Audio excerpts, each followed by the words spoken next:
Welcome. Hello, hello. This is going to be our first of three lectures opening up our course on Introduction to World Religions. First of three lectures on defining religion. So let's get started. I want to get straight into the material. We'll start with a overview outline of these three lectures on defining religion, kind of getting a general sense of things. And then from there, kind of want to jump in and kind of introduce the problem around defining religion. All right. So let me share my screen with you here. There you go. There you have it. And let's get started. So first, again, welcome. Welcome to the class. It's good to be with you. Let me start here by just briefly, again, this is on religion and its study, defining religion. We're going to talk about the issues related to defining religion, and some of the problems around that. And as we progress forward over these next three lectures on the study of religion and defining religion, we'll be introduced to some key definitions, some interpretive frameworks, and some key terms in religious studies. We'll also, as we progress forward by the third of these three lectures on religion, on the study of religion, we'll talk about differences between religious studies, which is done in the university, and theology, which is generally done in communities of faith. We'll talk about that. What else in this opening unit on religion in its study? We'll talk about why are people religious, and then we'll be introduced to a couple theoretical explanations from a couple different theorists, and hear from them and their kind of perspectives on that important question as to why are people, so it seems, in some ways, incurably religious. What else, as we kind of conclude this first unit on studying religions, we'll have two or three lectures devoted to the basic patterns that we observe across religious traditions, across the world. And so there's some basic patterns that we don't see within every type of cultural phenomena that scholars call religion, but that we see within a wide range at least. And so we see these patterns. We want to introduce ourselves to these patterns in this opening unit before proceeding onwards and looking at how these patterns, these ways of life, these ways of believing, these ways of practicing are enmeshed across these major world religions, which we'll be discussing throughout the semester together. Okay, so let's get into it. Let's get started. And this is just going to be an introductory, kind of introducing the problem of defining religion. So the question itself, what is religion? On the face of it, you might think you might have a general working definition, and perhaps you do, but to some extent, any definition that one asserts in terms of what is religion, by asserting a definition, you're also creating boundaries around what can be religion and then what is not to be defined as religion. And that in itself can be problematic because, for example, for some people, religion means believing in God. Well, in the Buddhist tradition, necessarily they don't believe in a God, right? They believe in a enlightened being, but not a God. And so that would exclude the Buddhist tradition, which we're going to study in this class. So any boundary you set when you start defining what is religion, by definition, you're also defining what is not. And that is viewed by scholars of religion to be arbitrary.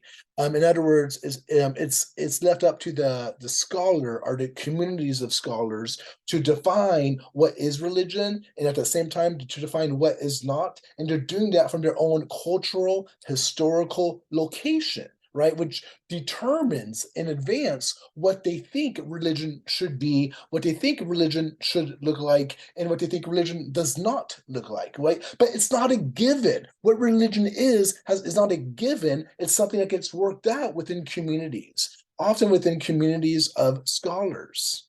And so, with that in mind, But prior with that in mind, we're going to progress forward. But prior to turning to that question, just the question of how scholars have created the category of religion, we should maybe pause and consider the term religion in terms of its etymology, in terms of its root origin, where it came from. So the English word religion, it comes from the Latin religare.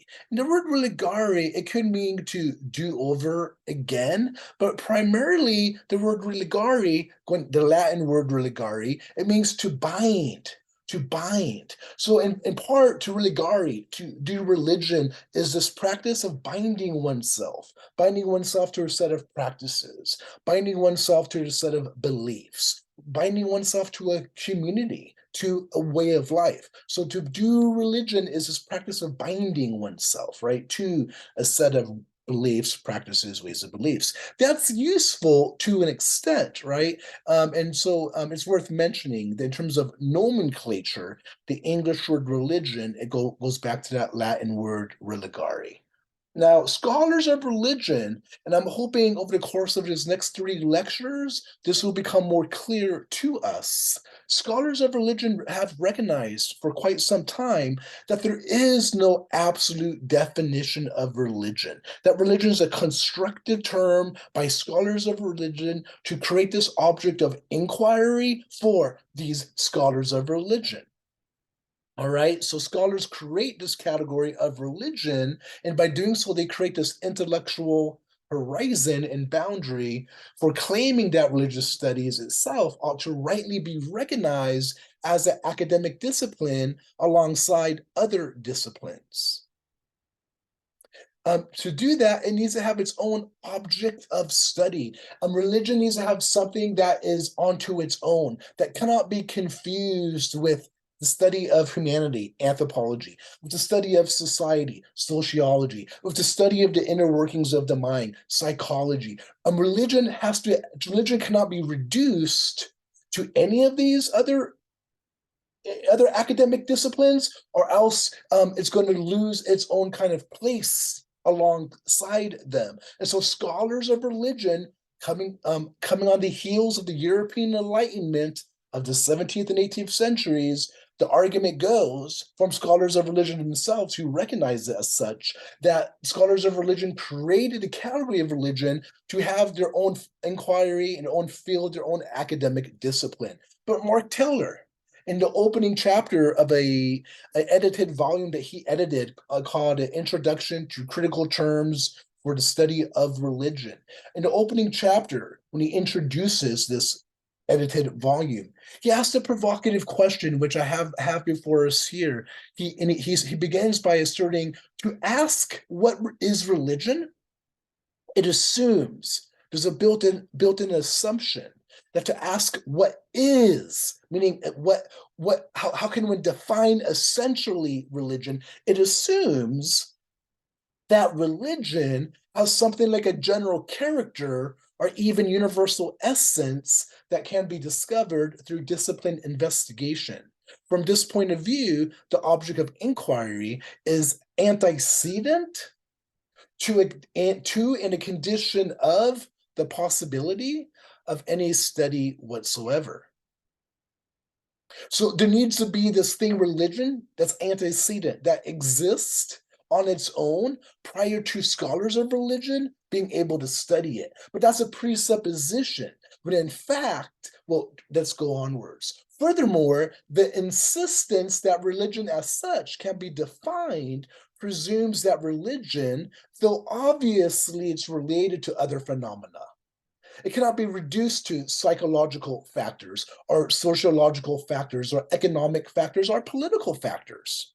Religion, in other words, is not epiphenomenal. In other words, it's not something that could be explained in relationship to another phenomena, anthropological, sociological, political, economic, or whatever it may be. In other words, it is something that exists on its own. Religion, in other words, is not epiphenomenal, but is, in an important sense, sui generis. It's a thing that could be defined on its own terms. But Mark Tiller provocatively asks in this introductory chapter to critical terms for religious studies. But what if religion has no identity? What if religion is not even a universal phenomenon? What if religion has not always existed or has never existed? So this provocative kind of string of questions at the end of this quote is a set of questions that scholars of religion have wrestled with and thought about and recognized for decades now. They recognize that the very term religion itself eludes any set definition. At the same time, scholars of religion need to have set up boundaries and try to define what is religion, because if they don't do that, then what are they exploring? What are they studying? What is specific to the scholar of religion? So they need to create this specific category. Like in astronomy, for example, we have an image here of the telescope and the stars behind it. The astronomer knows what their task is, right? They study the stars. They study the movement of the planets. They study solar systems, right? And they have different instruments and objects and different theories that they use to engage in this process of investigation. So they have clear methods of observation, and they have a clear object of observation. It's clear for the most part, we would assume, right, that the astronomer knows what they're studying and how to study it. Likewise, in the field of physics. Physics is by definition the study of nature, and there's different types of physicists. There's applied physicists, right? There's theoretical physicists, but they understand their methodologies and they understand what their object of inquiry is. Broadly construed, the object of inquiry for the physicist is nature, right? From its kind of quantum level on the very kind of microscopic, to its kind of more cosmic level, right? It's the study of nature. And so again, you have they have this discipline that is defined in terms of its object of study. And you see that across the board.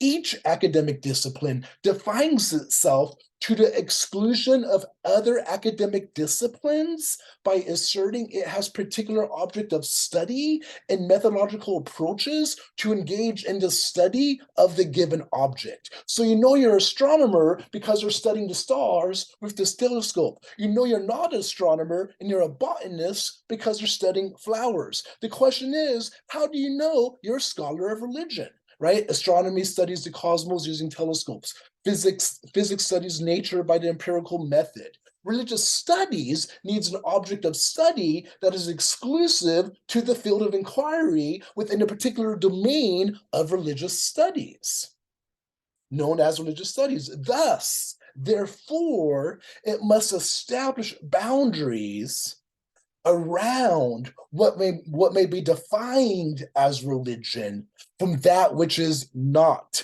religion. And scholars of religion, like Mark Tiller, who we just briefly were introduced to a slide or two ago, across the board recognize this problem. They recognize this predicament, that it's in their best interest to define what is religion because they need an object of study, but at the same time, who gets to decide what is religion and what is not? That's the question. That's the issue. In some ways, just to kind of wrap up this first lecture, and we'll continue this conversation onto the next, let's end with the analogy of art. Art's a little bit more tricky. Astronomy studies stars, right? Physics studies nature. The botanist studies flowers. Now, art is interesting in terms of who gets to define what's art. Who gets to define the art that is worthy of being placed on the wall within a museum? And once it's placed there, once it gets placed by what? The curators, right? By the professionals, by those that we trust to have the expertise and the knowledge to determine what art is worthy of being on the wall. But that's arbitrary to some extent, isn't it? Right? When you think about it, it's arbitrary. Why couldn't my own drawing be on this wall and be called art worthy of display? Or why can't other things be, that we might look at and see an aesthetic to it, a beauty to it, be there on display? So that, art in some ways is more similar to, say, religion than it is to astronomy or physics. Here's an image of the Museum of Modern Art in New York City. I've been to this museum on numerous occasions, and here's the Starry Night that's within that museum. This is a clear, kind of classic, painting from Picasso that many people walk by, they stop, they observe, they appreciate it, and they admire it. In that same museum, you have you have this painting here. It's just blue. It's by Yves Klein, and it's called the Blue Monochrome, 1961. Why is that art? I mean, it's a beautiful color of blue, but other than that, I have to admit, there's a part of me that wonders why that is determined worthy of being, placed there to in the museum to be viewed again and again and to be appreciated again and again. It seems a little bit arbitrary in terms of the decision-making process to some extent. In the same way, I'm going to end it here, and we'll pick it up next class, and we'll walk through the analogy of baseball and suggest that baseball itself could be viewed as a religious tradition, a religious phenomenon. But we'll do that in the next class. Let me conclude by saying, in the same way that there's some level of arbitrariness that the community, the curators in the museums, that the art professionals or whoever it happens to be gets to decide what gets put on the wall within the museum and is worth our appreciation and observation, in the same way that the community that is in charge of the museum, makes the decisions on what's to be observed. Likewise, scholars of religion have looked around the world at not art, but all these different communities, of all these different ways of life, of of all these ways of coming together,